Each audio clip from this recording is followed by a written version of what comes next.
It was the summer of 1974 when audiences across America witnessed one of the most terrifying films in history. The Texas Chainsaw Massacre was brutal, relentless, and haunting. But what if we told you that the horrors depicted on screen were inspired by real events? This is the true story behind the Texas Chainsaw Massacre.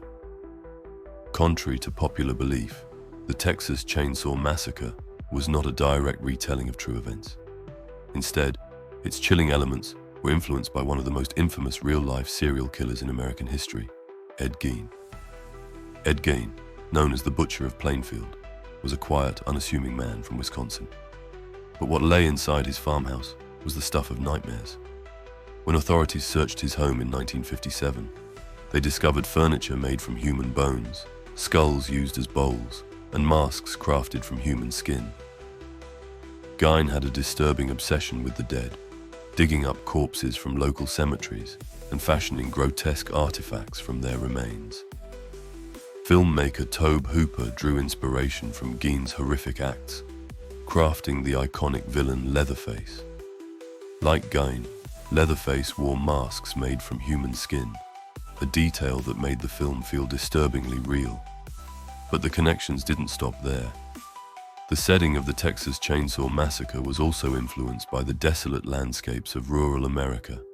Tobe Hooper, a Texas native, grew up hearing stories about isolated families living off the land.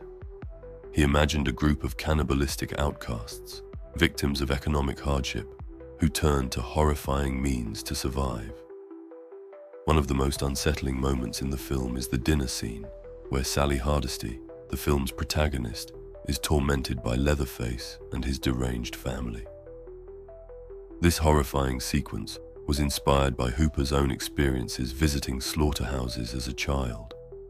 He recalled the chilling sights and sounds of animals being butchered, a memory that he translated directly onto the screen. Though the Texas Chainsaw Massacre was not based on a single true crime, Texas has had its share of real-life horrors. In the 1960s and 70s, the state was plagued by gruesome murders and disappearances, fueling urban legends of crazed killers roaming the highways. The film tapped into those fears, making it feel all too real.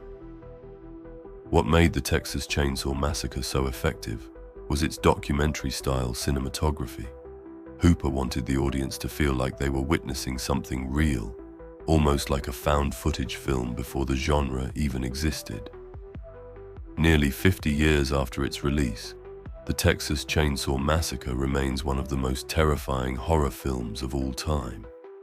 It blurred the line between fiction and reality, forcing audiences to ask, could something like this really happen? The answer is more unsettling than you think.